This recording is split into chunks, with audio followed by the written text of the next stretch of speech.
Camp कार्यालय सामने है बीजेपी का, और ये पीछे उनका मंडल का कार्यालय है। यहाँ पर उनके कार्यकर्ता बैठे हैं, वोट बड़े शांतिपूर्ण से, अभी आप ब्लॉक में देख रहे थे, बड़े अच्छे तरीके से पड़ रहा है, बड़ा वो है। और इस गहमा गहमी के माहौल में ये थोड़ा सा शांति का आनंद ले रहे हैं। हमारे साथ है नागेंद्र यादव जी, जो कि मंडल अध्यक्ष रायपुर। क्या लगता है कि इसमें जो एमएलसी चुनाव में कुछ आपका गणित भारी रहेगा कि खाली? के पहले तो आप लोगों को बहुत बहुत धन्यवाद आप लोगों ने मीडिया के माध्यम से आज मैं ये बताना चाहता हूँ कि भारतीय जनता पार्टी के एमएलसी के चुनाव में मऊ और आजमगढ़ प्रचंड जीत की तरफ बढ़ रही है, और उसका साफ उदाहरण है, आप बाहर देख रहे हैं। यहाँ पे एक तरह से मान के चलिए कि पूरे आजमगढ़ और मऊ में समाजवादी, ये मान के चलिए, ये ऐसा लग रहा है कि समाजवादी पार्टी का भाजपा में विलय हो चुका है। मतलब ये स्थिति है, दावा नहीं। आप बाहर देखिए, क्या नाम है, विकास खंड फूलपुर की समाज, सुनिए विकास, मेरी बात सुन लीजिए, विकास खंड फूलपुर के ब्लॉक प्रमुख की निगरोड चुनी गई थी, आचार्य समाजवादी पार्टी की ब्लॉक प्रमुख थी। और आज बाहर भाजपा का जो कैंप लगा हुआ है, इसमें देख रहे हैं वो बैठ के भाजपा के पक्ष में मतदान मांग रहे हैं। लोगों से एक गुजारिश कर रहे हैं कि आप लोग भाजपा के पक्ष में मतदान करें। लेकिन अभी इससे बेहतर क्या होगा? अभी मैंने जस्ट 2 मिनट पहले बाइट ली उनसे, वो उन्होंने कहा कि हम तो समाजवादी की पार्टी की कैंपेन कर रहे हैं। अब इसमें आपके बयान से, उनके बयान में मुझे अनेक लग रहा है। अभी 2 मिनट पहले मैंने बात किया, अनेक लग रहा है। आपको मैं बता दूं कि मीडिया के माध्यम से आप भी यही पे थोड़ी देर पहले वो भारतीय जनता पार्टी का जो कैंप लगा हुआ है उसके अंदर बैठी हुई थी। अभी तो जस्ट यहाँ से जब उठ के गई हैं, मैंने तुरंत उनसे बात की, तो उन्होंने कहा कि हम समाजवादी पार्टी के साथ। नहीं, आपके सामने गई, ये भारतीय जनता पार्टी का कैंप है, समाजवादी पार्टी पहले निश्चित हो जाए। ये देखिए, पार्टी का कैंप ना हो, भारतीय जनता पार्टी का झंडा ना लगा हो, उसको मान लेंगे हम। ये डिसाइड करना ये आप नेताओं का काम है, लेकिन चुनाव का गणित क्या होगा? हो सकता है कि आपके खेमे में कोई बैठा हो और वोट कहीं और पड़ रहा हो, और कहीं किसी दूसरे खेमे का आदमी हो और आप दूसरे खेमे में बैठा हो, वोट आपको पड़ रहा हो। ये चुनाव का एक अलग दृष्टिकोण है, क्योंकि प्रमुखी और एमएलसी के चुनाव में अक्सर ऐसे नजारे देखने को मिलते हैं। भाई साहब, जैसे चुनाव, ये लगता है कि परिप्रेक्ष्य आप बीजेपी के हैं और आप सीधी सी बात बीजेपी की करेंगे, लेकिन क्या कैंप पे भीड़ ही सबसे चुनाव को डिसाइड करती है? पार्टी कार्यकर्ता है, ये सही है, लेकिन मैं ये जानता हूँ कि आजमगढ़ में त्रिकोण लड़ाई है।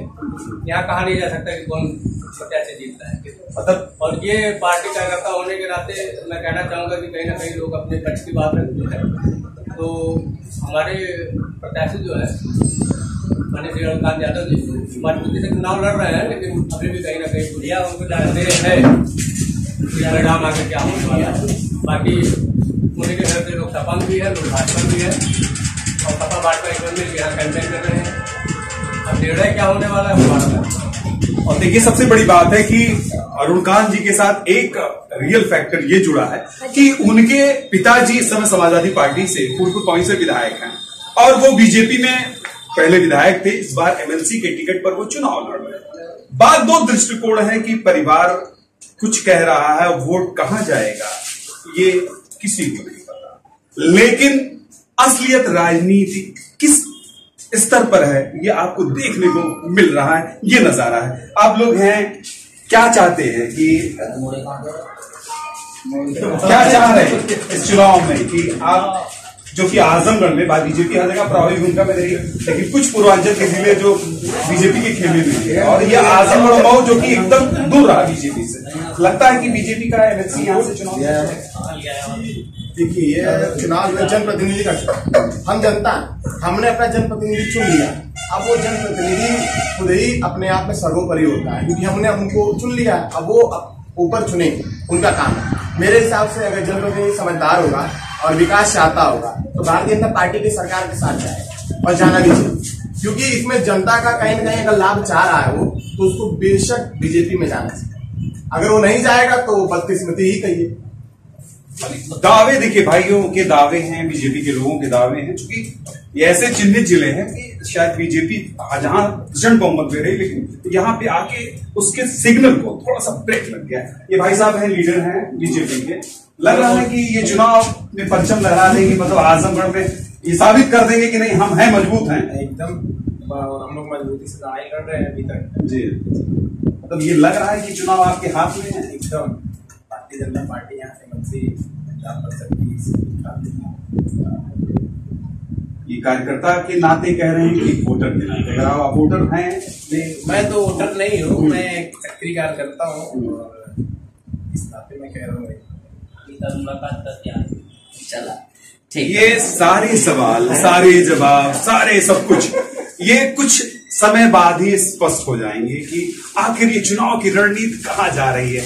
लेकिन चुनाव जाएगा तो किसी मोड़ पर, लेकिन एक मैसेज जरूर देख के जाएगा। अगर अरुणकांत चुनाव जीतते हैं तो ये लगेगा कि बीजेपी बड़ी कुछ मजबूत स्थिति में पूर्वांचल के इस जिले में है, जहां उसका कोई भी विधायक नहीं है, और खासकर आजमगढ़ के अंदर, क्योंकि लेकिन अगर ये चुनाव समाजवादी पार्टी के पास जाता है तो ये लगेगा कि समाजवादी पार्टी सही में मजबूत स्थिति में है आजमगढ़ और मऊ में।